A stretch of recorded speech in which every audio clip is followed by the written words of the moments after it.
Estamos em setembro, mês da Bíblia, e hoje vamos aprofundar neste diálogo e conhecer mais a fundo sobre a carta de São Paulo aos Gálatas, com o bispo de Limoeiro do Norte, no Ceará, Dom André Vital Félix da Silva, que eu fico feliz demais em conversar com ele. Desejo boa tarde e sua bênção, Dom André. Boa tarde, Caísa. Boa tarde aí todo esse povo tão bom que nos assiste, né, no Brasil todo e certamente também fora do Brasil. Sim. É uma alegria muito grande poder estar aqui mais uma vez nesse espaço para refletirmos sobre a palavra de Deus. Então, que Deus abençoe a você e a todos os nossos queridos participantes, né? Porque, de qualquer forma, não são apenas pessoas que nos assistem, mas entram em comunhão também conosco na dimensão espiritual. Nós agradecemos pela sua disposição, viu, Dom André? E mais uma vez, para nós é uma alegria ter o Senhor conosco e ouvi-lo também, poder crescer junto com o Senhor no conhecimento da palavra. Há alguns dias nós já estamos falando da palavra de Deus, porque estamos no mês da Bíblia, estamos chamando a atenção de todos, né, pela necessidade de termos esse contato com a palavra de Deus. Mas, Dom Vital, nós sabemos que São Paulo escreveu muitas cartas. Fale um pouco para a gente sobre esse modo de São Paulo de se comunicar. Sim. Quando nós falamos dos livros da Bíblia, nós temos uma diversidade, né, uma riqueza muito grande de maneiras de expressar, ou diríamos maneiras muito criativas, né, que a palavra de Deus é transmitida. Uhum. Então, no Novo Testamento, nós temos os evangelhos, né, que fazem parte de um gênero literário, como a gente diz, de um modo de se expressar, e temos também as cartas, né, temos 21 cartas no Novo Testamento. Então, a grande parte, né, do Novo Testamento, composta por 27 livros, é de cartas. E dentre essas cartas, a maioria é também da autoria de São Paulo apóstolo. Uhum. Então, São Paulo escreveu, né, 13 cartas. Evidentemente que quando nós falamos da autoria de textos antigos, é um pouco diferente daquilo que nós entendemos hoje. Quando nós falamos de um autor, um escritor hoje, então nós pensamos alguém que, de próprio punho, né, ou no seu computador, naturalmente, escreveu por completo aquele texto, aquele livro. Mas no tempo antigo não é bem assim que funciona. O autor, o considerado autor, pode ser que ele não tenha escrito uma palavra, pode ser que ele tenha ditado para um secretário, pode ser que ele tenha escrito algumas coisas e confiado isso a uma pessoa até que soubesse escrever, porque não significa que todo mundo sabia ler e escrever. Mas a autoria, antes de tudo, é a autoria, vamos dizer assim, das ideias, da mensagem. E, portanto, de um modo geral, nós podemos dizer, né, apoiados nos estudos, que São Paulo, né, escreveu 13 cartas. E, evidentemente, nós distinguimos aquelas consideradas da sua mão, né, diretamente, como a gente acabou de explicar. Então, seriam 7 cartas e outras 6 cartas que seriam ou de pessoas ligadas a ele, ou comunidades, que desenvolveram também alguns temas já relacionados a São Paulo. Então, tanto que nos estudos bíblicos se fala de cartas paulinas, as primeiras, né, chamadas proto-paulinas. Aí nós temos a carta aos Romanos, as 2 cartas aos Coríntios, a carta aos Gálatas, né, que é a nossa carta, o estudo deste ano, a carta aos Filipenses, a Filemão e a primeira Tessalonicenses, que é a carta mais antiga. A primeira carta, o primeiro escrito do Novo Testamento, então é a carta aos Tessalonicenses. E, portanto, essas 7, né, vamos dizer, são aquelas consideradas, né, com muita certeza da autoria direta, material de São Paulo. E temos ainda outras cartas, né, que são chamadas deuteropaulinas, ou seja, uma segunda lista, como nós acabamos de explicar, que é a segunda carta aos Tessalonicenses, a carta aos Efésios e a carta aos Colossenses. E nós também temos cartas que não são dirigidas a comunidades, porque até agora nós falamos de comunidade, né? Sim. Então, aquelas comunidades que moravam em determinadas cidades, e, portanto, que se diz primeira carta aos Coríntios.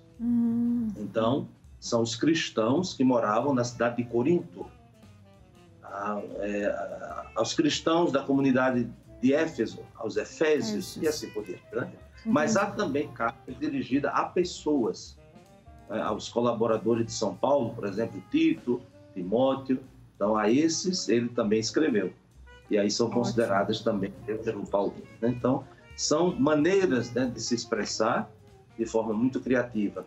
Ô, Dom Vital, e qual que é a diferença de carta e epístola? Assim, etimologicamente, tem o mesmo significado. Mesmo significado, né? Porque você encontra as duas palavras no texto grego. Sim. Então, em princípio, né, nós diríamos que, naquilo que diz respeito à literatura do Novo Testamento, então, carta e epístola têm o mesmo significado. Porém, evidentemente, quando se faz uma análise um pouco mais detalhada, acurada e até mesmo dentro de um contexto cultural, então alguns preferem uma distinção. Existe um teólogo alemão, Deissmann, que faz essa distinção. Não é? Ele prefere chamar carta, vamos dizer, um escrito mais pessoal. Então, nós diríamos assim, um escrito de uma pessoa para um amigo, né? Então seria uma carta. Enquanto que uma epístola seria algo que se dirige para um círculo mais amplo. Então, em princípio, a gente diria que a grande maioria, né, dos escritos de São Paulo seriam epístolas, né? Talvez essas que são mais dirigidas a pessoas seriam cartas. Porém, essa distinção é uma distinção muito teórica, né? O mais importante é o conteúdo, né? A comunicação de São Paulo com essas comunidades e também com esses seus colaboradores. Então, se chamamos epístola ou se chamamos carta, essencialmente não teremos uma grande diferença. Apenas se no campo mais científico, né, mais detalhado, se quer fazer essa distinção, então é possível fazê-la.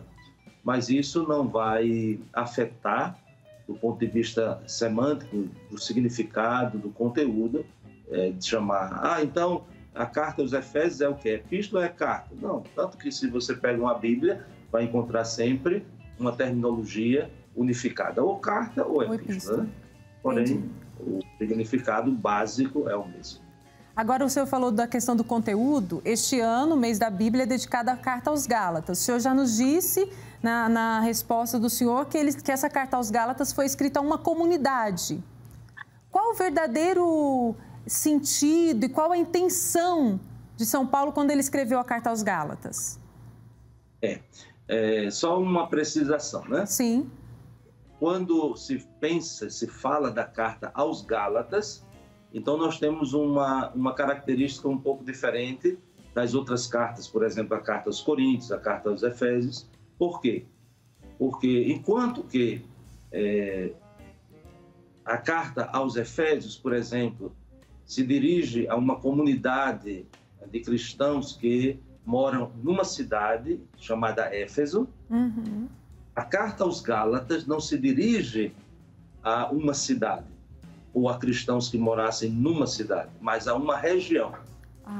Então, a carta aos Gálatas são os cristãos que habitam uma região chamada Galácia, que é a atual Turquia. Para ter uma ideia, né? Sim. Se fazendo uma relação com o lugar hoje, né? Então, a atual Turquia. E, portanto, não são apenas cristãos de uma comunidade, mas de várias comunidades. Entendi. E, portanto, é diferente das outras cartas, como destinatários, porque os Gálatas, eles são habitantes da Galácia, ou seja, de uma região com várias cidades, diferente daquilo que a gente já comentou aqui, de Corinto, de Éfeso e assim por diante, né? Geralmente se diz que esses habitantes da Galácia, eles vieram de outros lugares. Então, por exemplo, do que nós chamamos hoje a França, né? A Gália, né? Ou de Gale, né? Da Grã-Bretanha, enfim. Por isso que tem essa raiz, né? Gal, né? Então, Galícia, né? Que também é Espanha, né? A Gália, a França e assim por diante. Então, assim, de um modo muito, muito amplo, são pessoas que vieram, que têm essa proveniência de lugares onde havia, a gente diria, né, essa raiz, né, galo. E, portanto, foram chamados Gálatas, né, juntando tudo, né? Então, eles eram chamados de Gálatas porque era aquela região chamada assim, por causa dessa proveniência, a Galácia, né? Entendi. E a questão, quando a gente pensa na carta aos Gálatas, existem vários temas principais nessa carta. E abordando esses temas, Dom Vital, qual que é o verdadeiro objetivo de São Paulo quando ele escreve a carta aos Gálatas? Quando ele cita a questão da liberdade, se deixar conduzir pelo Espírito Santo? Veja só, a carta aos Gálatas tem uma diferença também, né, das outras cartas, sobretudo na sua estrutura, e ela não tem uns elementos que nós encontramos em outras cartas. Por exemplo, logo do início, São Paulo tinha costume, né, depois de se apresentar, né, diríamos, um endereço, né, os primeiros versículos das cartas, nós encontramos sempre o endereço. Quem escreve para quem escreve. Sim. Uma saudação e depois uma bênção, uma oração, né, uma oração de bênção. Às vezes, São Paulo também destaca algumas características muito positivas daquela comunidade. Então, nós encontramos até um certo elogio e assim por diante. O que nós não vamos encontrar na carta aos Gálatas. É uma carta muito severa, muito dura. Por quê? Porque São Paulo está enfrentando algumas dificuldades. Dificuldades de um grupo chamado o grupo dos judaizantes. Pessoas que professavam a fé cristã, mas estavam ainda muito apegadas às questões da religião dos judeus, o judaísmo, como a gente diz. Então, a prática da lei, a circuncisão, a observância do sábado, enfim, tudo isso. Então, São Paulo, ele soube que lá, na comunidade dos Gálatas, esse grupo estava circulando e afrontando. Então, eram duas coisas, basicamente, que esse grupo afirmava. Que São Paulo não tinha autoridade, ou seja, ele não era apóstolo. Por quê? Porque ele não fazia parte dos 12. Nós sabemos que São Paulo não é do grupo, né, dos 12 apóstolos. São Paulo, ele é apóstolo, porque ele fez a experiência do encontro com o Senhor ressuscitado, mas ele não compunha aquele grupo, né, do início. Então, eles se apegavam a isso para dizer que São Paulo não tinha autoridade nenhuma para ensinar. E, portanto, não se deveria dar atenção ao ensinamento de Paulo. A primeira coisa. E a segunda coisa, dizer que a doutrina de São Paulo era invenção dele. Isto é, não tinha nada a ver com o evangelho da igreja primitiva, né? Sobretudo da comunidade de Jerusalém. Então, isso é uma tensão que se verifica nas primeiras décadas do cristianismo. Por quê? Porque nós sabemos que os primeiros cristãos, eles vieram de uma experiência religiosa, vieram com uma cultura, evidentemente, do mundo judaico. Nós dizemos, né? Semita, muito presente aquela questão da lei do Antigo Testamento e assim por diante. Então, a grande pergunta que surgia era, para ser cristão, é preciso passar, vamos dizer, por uma iniciação como os judeus faziam, a circuncisão, a prática da lei, assim por diante, ou se poderia ser cristão diretamente sem passar por isso. Então, era uma tensão que havia na comunidade primitiva. E São Paulo teve um papel decisivo para superar esta dificuldade. Porque São Paulo vai dizer, a partir da sua experiência, né, que é a fé em Cristo que salva, não é a prática da lei. E claro que ele vai fazer toda uma argumentação, né, para que, de fato, a sua doutrina, o seu ensinamento, seja o autêntico evangelho. Muitas vezes nós vamos encontrar, e até palavras bem duras de São Paulo, né? Eu poderia aqui citar, por exemplo, no capítulo 3, São Paulo começa assim, no capítulo 3º, versículo 1. Ó Gálatas insensatos, quem vos fascinou, a vós, ante cujos olhos foi desenhada a imagem de Jesus crucificado. Então vejam, ele se dirige àquela comunidade, né, com essa palavra muito dura. Ó insensatos Gálatas. Por quê? Porque ele está dizendo que abandonaram o Evangelho. Sim. Por quê? Porque havia essa tendência de voltar à prática da religião judaica. Ele também, né, a gente poderia citar aqui muitos textos, mas certamente durante esse mês da Bíblia, que já estamos na metade do mês, né, as nossas comunidades já devem ter tido a oportunidade de ler, e quem sabe muitas vezes, esta carta, Sim. já que ela é relativamente curta, né? Mas, por exemplo, no capítulo 1, no versículo 6, o que é que São Paulo diz? Admiro-me que tão depressa abandoneis aquele que vos chamou pela graça de Cristo e passeis a outro evangelho. Ele continua, não que haja um outro, né? Não há outro evangelho, porque aqueles judaizantes estavam dizendo que Paulo não estava pregando o autêntico evangelho. Mas há alguns que vos estão perturbando. Quem são esses? Os judaizantes. E querendo corromper o evangelho de Cristo. E o que seria corromper o evangelho de Cristo era negar o sacrifício de Cristo, a cruz de Cristo, como princípio de salvação.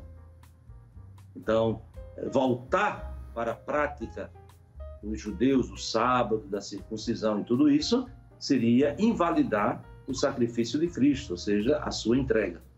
Portanto, nós podemos assim resumir em poucas palavras que São Paulo está falando da liberdade que Cristo nos alcançou, e esta liberdade é o fundamento da nossa igualdade. Ou seja, até o versículo destacado para o mês da Bíblia, né? Que é vós todos sois um em Cristo. Então, isso é para dizer que essa igualdade, ela está fundamentada na liberdade que Cristo nos alcançou. Então, é um tema que perpassa toda a carta, né? Ou seja, nós, de fato, fomos libertados por Cristo. Né? E essa liberdade que nos foi alcançada por Ele não pode se tornar um pretexto para fazer o que quiser. Não é isso? Liberdade não tem esse significado. Mas a liberdade aqui é para viver, de fato, como pessoas novas, né? As novas criaturas. E quem foi está em Cristo é nova. Ô, Dom Vital, então tem um grande sentido de São Paulo ter começado a carta aos Gálatas com o testemunho de transformação da vida dele. Sem dúvida, né? Porque ele vai dizer, o versículo é muito conhecido e diríamos uma pérola preciosa dessa carta aos Gálatas, é justamente no capítulo 2, no versículo 19, sabendo, entretanto, que o homem não se justifica pelas obras da lei, mas pela fé em Jesus Cristo, nós também cremos em Cristo Jesus para sermos justificados pela fé de Cristo e não pelas obras.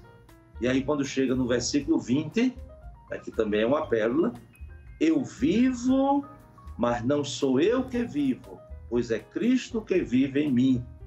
A minha vida presente na carne, eu a vivo na fé do Filho de Deus, que me amou e se entregou a si mesmo por mim. Então, esta é a insistência de São Paulo. Isto é o Evangelho. E o Evangelho não é um livro. O Evangelho, o livro, vai ser depois. Porque quando nós falamos do Evangelho, pensamos já o livro, né? Os 4 Evangelhos. Sim. Mas o Evangelho é o próprio Jesus. E é o Evangelho da salvação. E por isso São Paulo vai ter essa clareza a partir do encontro com o Senhor ressuscitado no caminho de Damasco, a partir do testemunho das comunidades, sobretudo de Jerusalém, quando ele presencia a morte de Estevão, né, que dá a vida, é apedrejado por causa da sua fé em Jesus.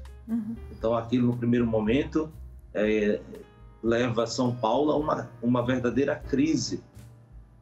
Né? Como é que esse Estevão, é capaz de dar a vida e faz uma leitura da lei, assim, com muita propriedade, com muita clareza. A lei que São Paulo vai chamar de pedagogo, né? A lei é o pedagogo que conduz, a lei conduz para Cristo. Então, sem encontrar-se com Cristo, então a lei perde o sentido. Então, esse grupo, né, dos judaizantes batiam de frente, né, com São Paulo, naquilo que ele ensinava, primeiro querendo desqualificá-lo, não é apóstolo, e o que ele ensina também não é coerente com aquilo que é o evangelho pregado na comunidade primitiva. O Dom Vital, é tanto que São Paulo, na carta aos Gálatas, também começa e termina a carta falando que ele está ali fazendo tudo em nome de Deus, que não é por ele. Justamente, isso que você acabou de dizer é imprescindível para a gente também compreender a carta, porque às vezes dá a impressão que São Paulo está se defendendo, não é porque alguém o criticou. Então ele está assim, melindrado, né? Isso, dá a impressão. Fui lá, fundei a comunidade, fiz tudo direitinho e agora estão me criticando, estou magoado. Nada disso, São Paulo não tem esses milímetros. A preocupação de São Paulo é com o evangelho. Ou seja, estão querendo invalidar o evangelho. Então, por isso que ele sai em defesa do evangelho. Não é em defesa própria. Mesmo que ele argumente que ele é apóstolo, mas ele é apóstolo, e apóstolo significa enviado, então só tem sentido ele afirmar isso por causa da missão que ele recebeu. É tão interessante também que ele vai dizer que ele não procura agradar as pessoas, mas se ele quisesse agradar as pessoas, ele não seria um servidor, né, um servo de Cristo. E por isso é muito importante que a gente tenha clareza que a defesa que São Paulo faz não é de si, mas é do Evangelho. Por coerência, então é que ele fala, ele não tem medo, ele denuncia, ele até relembra um fato assim, muito assim, impressionante, né? Porque ele bateu de frente com São Pedro, né? Ele narra esse fato justamente, né, quando São Pedro, em Antioquia, estava ali tão bem, tão tranquilo, comia com os pagãos, convivia ali sem nenhuma dificuldade, e quando chegou gente de Jerusalém, justamente esses ditos judaizantes, então São Pedro começou a se afastar, começou a dramatizar, né? Fazer um teatro, né? Que não se juntava com os pagãos e não sei o quê. E aí Paulo foi em cima, né? E disse, isso não é correto, né? Isso não é autêntico, isso é falsidade. Então São Paulo quis defender o evangelho, né? Não quis somente defender a si mesmo, né? Como se estivesse magoado, ressentido, porque estão criticando a minha boa vontade, né? Às vezes nas comunidades tem essa tendência, né? As pessoas que estão comprometidas, envolvidas com a evangelização, quando escutam alguma crítica, até abandonam, até desistem, né? Ô, Dom Vital, era justamente o que eu estava pensando aqui e pensando em dizer para o senhor, que o quanto, quando nós nos aprofundamos, agora esse mês, né, falando da carta aos Gálatas, o quanto essa carta traz uma mensagem atual para nós e nos revela algo que muitas vezes nós vivemos e que precisamos nos deixar transformar, não é, Dom Vital? Sem dúvida, porque senão a gente perde de vista a missão. São Paulo tem essa consciência, né? Ele não está ali divulgando algumas ideias, né, que ele esteja de acordo. Não, ele está dando um testemunho de adesão a uma pessoa, como ele disse na própria carta aos Gálatas que nós acabamos de ler. Não sou eu que vivo, é Cristo que vive em mim. Então, como é que alguém faz uma afirmação dessa se não tivesse feito uma experiência autêntica do encontro com o Senhor? Então, é a partir dali, a raiz da missão de São Paulo está no encontro. O encontro com Jesus ressuscitado. Esse encontro que se dá de forma, podemos assim dizer, mística, né? Porque ele faz aquela experiência daquela luz intensa no caminho de Damasco, porém aquela luz ilumina uma experiência do contato que ele teve com cristãos, de pessoas que eram perseguidas e não renunciavam à sua fé, de pessoas que eram martirizadas e entregavam a vida com alegria. E, portanto, aquilo foi impressionante, né, para Paulo. Até quando ele narra a sua conversão, né, como a gente encontra nos Atos dos Apóstolos, no capítulo 9, diz que ele se encontrou, né, com um discípulo chamado Ananias, que foi orientado pelo próprio Senhor para ir até onde Paulo estava. E quando Ananias chega lá onde Paulo estava, a primeira coisa que Ananias diz para Paulo é: Saulo, meu irmão. Ou seja, chamar o inimigo de irmão, porque Ananias disse, né? Mas, Senhor, ele tem aqui cartas para nos prender. Ele devastou, né, as comunidades, ou seja, ele é nosso inimigo. Aí o Senhor diz, né, em sonho, não, ele foi escolhido, né? Ele é um vaso escolhido. Então, em obediência, Ananias vai, e quando chega lá, a primeira saudação a Paulo é chamá-lo de irmão. Então, isso não é uma palavra, né? Isso não é uma expressão poética. Isso é uma convicção de fé, que fere até uma certa lógica. Ele é nosso inimigo, como é que eu vou chamá-lo de irmão? Mas o Senhor disse que é para chamá-lo, então eu vou chamá-lo. E ali, podemos assim dizer, que é o ponto, o ápice, né, dessa experiência de São Paulo com Jesus, que se faz a experiência na igreja. Por isso que quando Saulo escuta no caminho, Saulo, Saulo, por que me persegues? Ele responde, mas quem és tu, Senhor? Aí a voz responde, eu sou Jesus de Nazaré, a quem persegues? E objetivamente falando, quem é que Paulo estava perseguindo? Os cristãos. Os cristãos. Então, daí é que ele tem a base da sua teologia para falar da igreja como o corpo de Cristo. Então, perseguir a igreja, perseguir Cristo. Perseguir os membros da igreja é ferir o corpo de Cristo. Então, essa experiência dele é muito profunda, muito forte e muito atual. Sim. Se nós, de fato, não fizermos a experiência com o Senhor, então nós não poderemos conhecê-lo, muito menos amá-lo e impossível segui-lo, né? E São Paulo nos dá esse itinerário. Entendi. Dom Vital, nós vamos ter outros momentos aí para nos aprofundarmos na Carta aos Gálatas, essa carta riquíssima e que, como o senhor já disse, tem tantos ensinamentos para todos nós. Eu agradeço hoje, mas, claro, eu digo até logo, porque logo, logo o senhor estará com a gente de novo. Se Deus quiser. Também agradeço aí esse nosso momento, né? Assim, com tanta serenidade e tranquilidade, não é nem bem um estudo, né? É mais uma partilha sobre a palavra de Deus que deve penetrar o nosso coração e a nossa mente. Então, um abraço aí para todo mundo. O senhor nos dá a sua bênção, Dom Vital? Então, que pela bondade e misericórdia de Deus, que nos anuncia o Evangelho da Salvação, então desça sobre vós a bênção, Ele que é Pai, Filho, Espírito Santo. Amém. Amém. Um grande abraço e até a próxima semana. Até a próxima.